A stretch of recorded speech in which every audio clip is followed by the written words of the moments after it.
Right now it is time to bring in Ruth Epstein from the Republican American.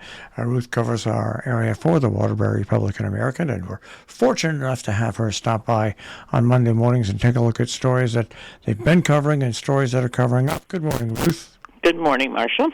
As I said, I'm pooped. It was a busy weekend. So much going on. Started off Friday night with the Salisbury Forum on a talk about journalism, the future of, and of course I have a vested interest in that, and some pretty distinguished panels talking about it, so and a good crowd. And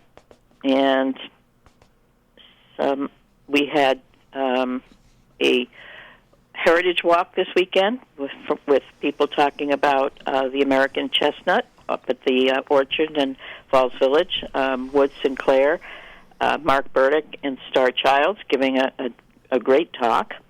And we had the Democratic Shenanigan auction on last night at the Grove. People going, it's always fun with Dave Bearstorper doing his shtick and raising money for the Democrats.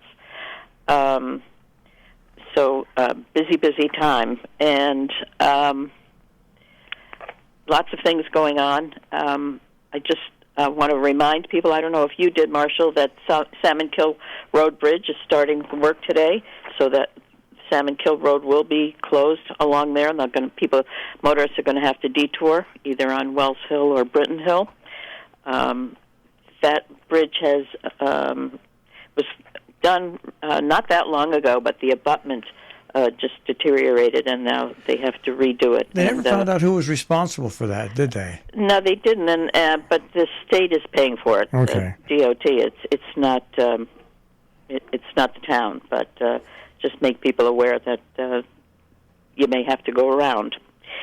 Also, the Housatonic Athletic Hall of Fame announced its inductees for the year. It's quite exciting. It's amazing, the athletic prowess of our alumni, or, well, in this case, alumni, of course, current ones as well. But the ceremony to honor these people will take place on November 13th at the high school, and folks interested in going should make themselves aware of that. So, I covered, over my 20 years of covering sports, I've covered so many of those people, and amazing, not only covered them, but because Ed Taberski, as the athletic director, would always relay information to me when we watched a game about previous, before I started covering, comparing these athletes with other athletes and everything like that. What a rich athletic program. Absolutely. It's well, as we know, some have gone on to major league, careers. But even those who just really shown on the fields and courts of Housatonic are amazing. For a small school, amazing. We did have a fire this week. We were out in the boonies of Cornwall, out near Mohawk Mountain. The house was really, couldn't get near it because it was so far in, but it was pretty well destroyed. Unfortunately, by the time fire companies came, the roof was had come through fallen down into the foundation.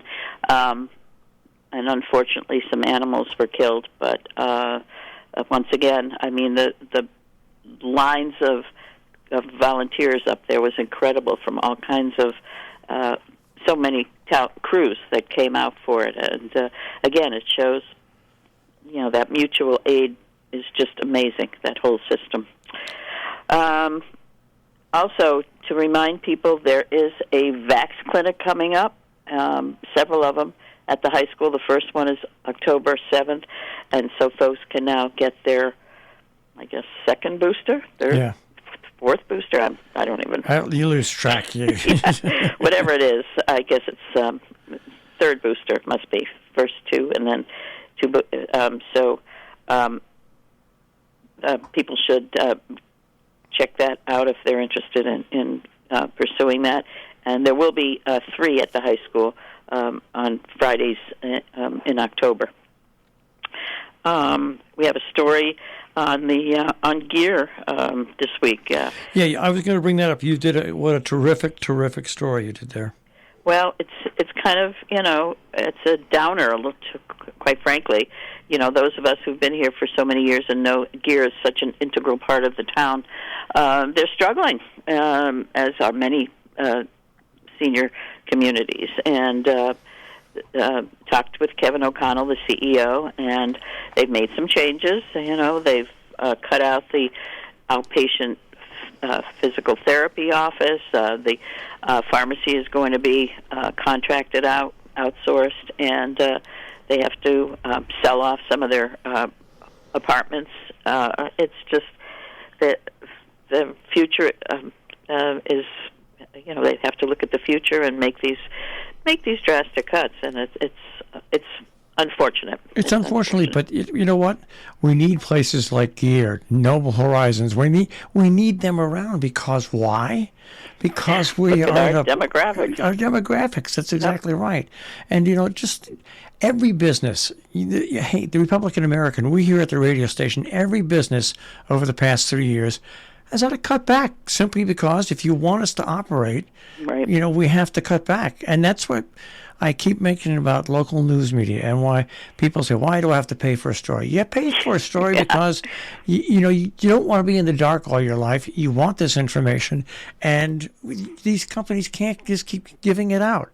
Everybody has to make these changes. They're tough changes. They are tough for those of us who are used to certain ways of life. It's very hard, and you're right. It just, but we have to go with the times and tighten belts and do more with less.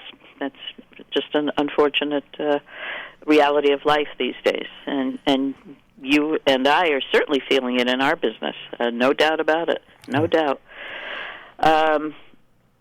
Let's see. We had, the Travel Club, the International Travel Club at the high school held its wine dinner and auction on Friday night at the White Hart Lawn. It was fantastic. We have 40-some-odd kids going to Japan in April. It just boggles my mind. Amazing. And this travel club is put together by mostly parents and community members who want to make sure that all kids have the opportunity to travel, not just those who can afford it. So they're fundraising and doing all sorts of things. And so we've got these kids going to Japan. We have a group going to Scotland and Ireland in the summer, and then Galapagos Islands for, this tiny rural school in Northwest Connecticut can send kids out around the world is just fantastic, and that the turnout for that was unbelievable, and I kudos to all of them for what they did. Okay, coming up, I don't have too much this week, Marshall. I have Cornwall Board of Selectmen on Tuesday. Keith Moon is giving a talk on Ukrainian refugees. Keith is a teacher at Hotchkiss School who's quite involved in that area of the world. That's at 2 p.m. at Noble. And the Peddlers Flea Market from the Falls Village Canaan Historical Society is at the South Canaan Meeting House this Saturday. Just a couple of meetings. Sharon Board of Education meets today, and also the American Rescue Plan Act Committee in Sharon meets a little bit later on. Taking a look in Salisbury, not much coming up tomorrow. The Planning Zoning Commission has a meeting. Just North Canaan on September 22nd, the Inland Wetlands. Just, there's a lot of meetings, but not these real big, Yeah. Just, we're getting near the end of the month, although we do still have 2 full weeks. Yeah. It's just weird how things turned out, and, of course, Labor Day just moves things around. So, there's no doubt it's not as busy as, but I shouldn't say that. I may jinx myself. Things will happen and things will come up. So there is a town meeting set for September 28th in Falls Village to make some transfers of funds for certain things. But otherwise, we're as far as the big meetings are concerned, you're right. It's kind of quiet. All right. But we'll still be busy, you and me. Absolutely. Ruth, I want you to have a good week. You too, Marshall. Take Take care. care. Bye-bye. Ruth Epstein from the Republican American with the Republican American Report. Once again, the story is available in the newspaper or at rep-am.com.